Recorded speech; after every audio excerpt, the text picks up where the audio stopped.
Welcome to the deep dive. So today we're tackling something that, well, it touches all our lives, right? That desire for financial stability and maybe even freedom. Definitely.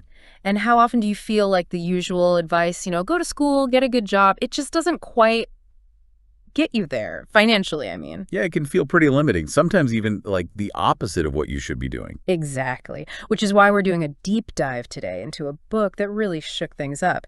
Robert T. Kiyosaki's Rich Dad, Poor Dad came out back in 97. Right, 1997. And it definitely challenged a lot of traditional thinking about money for a whole generation of people, really. It really did. And for anyone who maybe hasn't read it, the basic idea, the premise, is this contrast Kiyosaki draws between his poor dad, that was his actual father, highly educated, very traditional, and his rich dad. Who wasn't actually his dad, right? His friend's father. Correct. His friend's father, who was more street smart, financially savvy.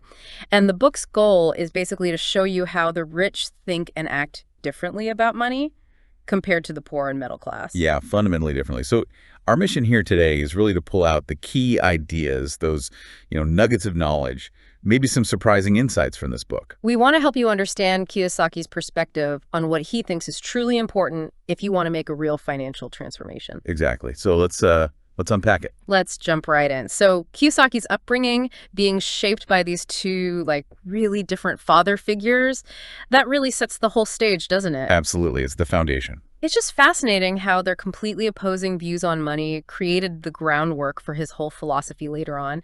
What would you say was the absolute core difference between them? Well, the core distinction is pretty stark, actually. His poor dad, his biological father, really hammered home job security. Avoid risk, get those academic and professional qualifications. That was the path. The safe path. The safe path, exactly. Work hard for that paycheck. But rich dad, on the other hand, he was all about continuous learning, taking calculated risks, and really thinking like an investor. Okay. He pushed hard on financial literacy, seeing it as a separate, vital skill you had to develop. And building on that, those two different viewpoints, Kiyosaki hits us with this quote that it feels like it underpins everything else. Which one are you thinking of? The poor and the middle class work for money. The rich have money work for them. Simple sentence, but wow. Yeah. It flips so much conventional thinking right on its head. What's the real weight behind that statement, do you think? Well, that's really where the light bulb goes on for many people. I mean, think about it. Most of us, through school, society, we're taught our time is our main economic engine, right? Right. Work an hour, get paid for an hour. Exactly. But Kiyosaki challenges that. He says, no, think of money itself as something that can work, that can generate more money. Like a little employee. Kind of, yeah. It's about shifting from being the engine yourself to building an engine that runs whether you're actively punching the clock or not. That shift in perspective, that's the key, he argues, to real financial freedom, not just earning a bigger salary. It really does make you wonder, though, if this stuff is so important, why don't we learn more about it in school? We spend years on, I don't know, calculus or history, but often almost nothing on how money actually works. What's Kiyosaki's take on that gap? Yeah, that's absolutely central to his whole argument. He basically says that understanding money, investing, financial strategy, it's crucial for building wealth, period. But schools? But traditional education just largely overlooks it. He talks about financial intelligence, which is different from being book smart or good at your job. Yeah. It's a separate skill set. And because it's not taught, many people are left, unprepared for financial independence. Okay, so thinking about building wealth, what does Kiyosaki see as maybe the biggest misunderstanding people have? Is there one concept that when people finally get it, it really shifts their whole view? Oh, absolutely. Without a doubt, it's his definition, his distinction between assets and liabilities. Ah, yes. The classic. The classic. And his core principle is super direct. An asset puts money in your pocket. A liability takes money out of your pocket. Sounds simple enough. It sounds simple, but the implications are huge, especially when you apply it to choices most people think are standard, even responsible. Okay, so give us some examples. What does that mean in practice? Sure. So for Kiyosaki, assets are things like rental properties bringing in income, stocks that pay dividends or grow in value, businesses you own, maybe royalties, things designed to bring money to you. Okay, generating cash flow. Exactly. Liabilities, on the flip side, are things like the mortgage on the house you live in, car loans, credit card debt, just general living expenses. These take money away from you. And the real aha moment, like you said, isn't just the definition. It's realizing how many things we're told are good financial moves, like buying the biggest house you can afford or financing a brand new car, are actually liabilities in his view. Because they cost you money every month. Right. They keep you needing to work just to pay for them. Yeah. It forces you to look at your biggest expenses through a totally different lens. Is this thing making me money or costing me money? So we've got rich dad wanting money to work for him, and that's tied to getting assets. Yeah. Now, how does that connect to escaping what he calls the rat race? That feeling so many people have of being trapped. It's such a vivid metaphor, isn't it? The rat race. It really is. Kiyosaki describes it as that cycle. You work your job to earn money. Check. Then you immediately spend that money, often on liabilities, maybe a bigger house payment, a car payment, stuff that needs constant feeding, financially speaking. Right, keeping up with the Joneses, maybe. Yeah, or just the basic cost pile up. And this creates this loop, this perpetual cycle of working just to cover your bills. You're never really getting ahead, never building actual wealth. Just running faster on the wheel. Exactly. And his solution, the escape route, is breaking that cycle. You do that by generating passive income from your assets, your investments. So the money starts working for you. That's it. That's how you allow money to work for you, instead of you always having to work for it. Okay, so if the rat race is working for money, and Kiyosaki wants us to flip that script, have money work for us, how do we actually do that? It can't just be about getting a raise, right? No, definitely not just about a bigger paycheck. He puts a really strong emphasis on entrepreneurship and building systems. Okay, systems. What does that mean? So instead of just being an employee, trading your time for a salary, he pushes hard for starting your own business, or at least investing in businesses. That's a primary path to wealth, in his view. Why is that so much better than a good job? Well, think about it.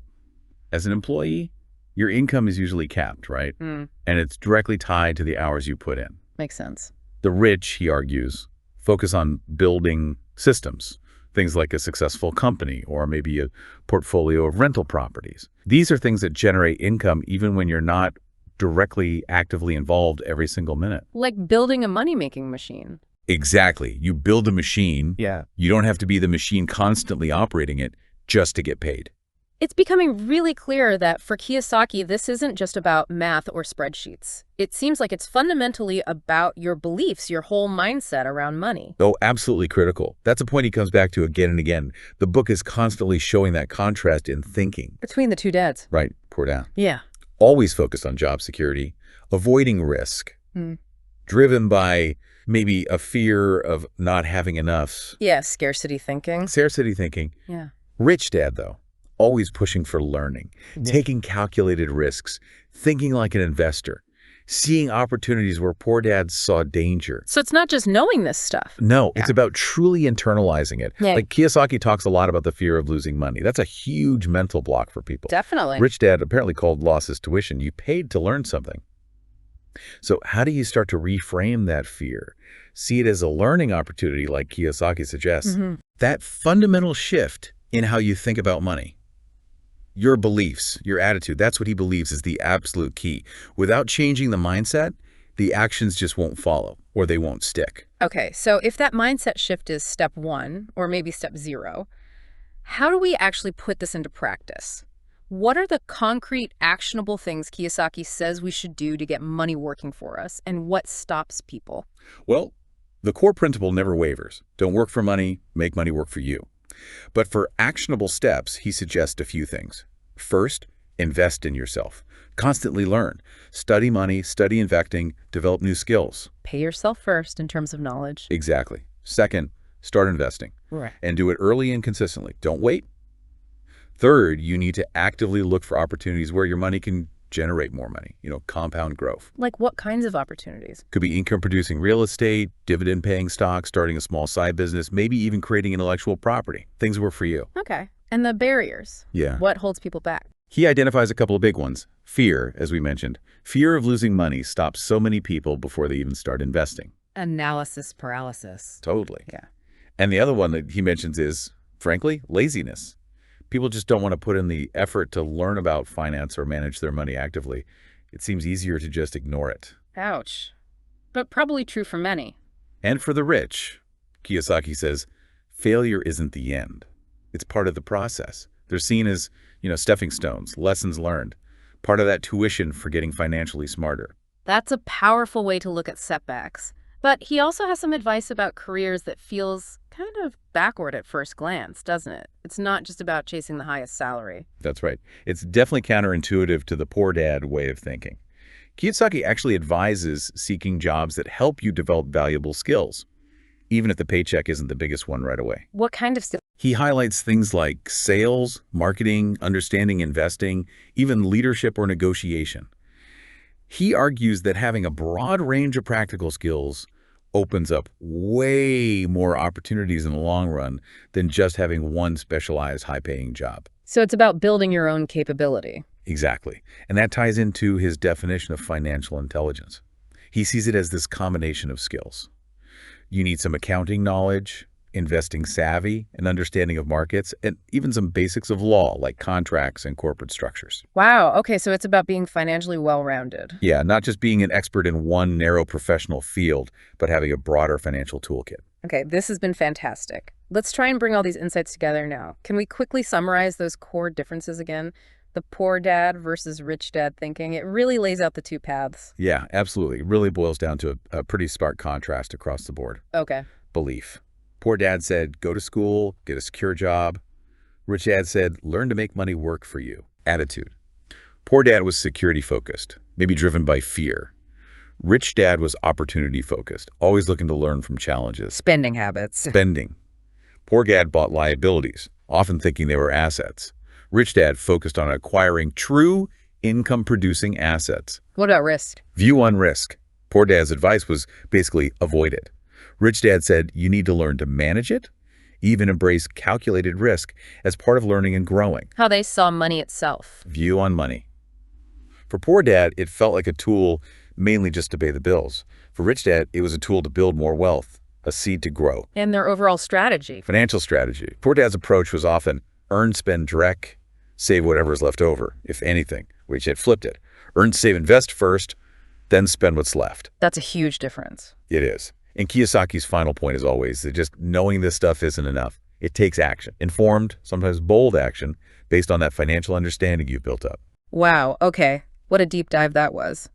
The core message really seems to be, getting rich isn't just about how much you earn. It's about building and buying things that earn for you income-generating assets. That's the heart of it. And financial freedom, then, it's achievable. But it requires that mindset shift we talked about, investing smartly in assets, committing to keep learning about money, and crucially, actually doing something, taking action. Yeah, the book really is a challenge, isn't it? It pushes you to question all those conventional ideas about money, about security, that maybe you just accepted without thinking. It's like an invitation, really. Take control of your financial future. Don't just let it happen. Exactly. Be proactive. So as we wrap up, here's a final thought for you to chew on. If Kiyosaki is right, and schools generally teach us to work for money, not have money work for us, how might that traditional path, the stable job, buying a home, which we often see as the definition of being financially responsible, how might that path actually inadvertently keep people in the very rat race he's urging everyone to escape? That's a provocative question to end on. Something to think about. Until next time on The Deep Dive.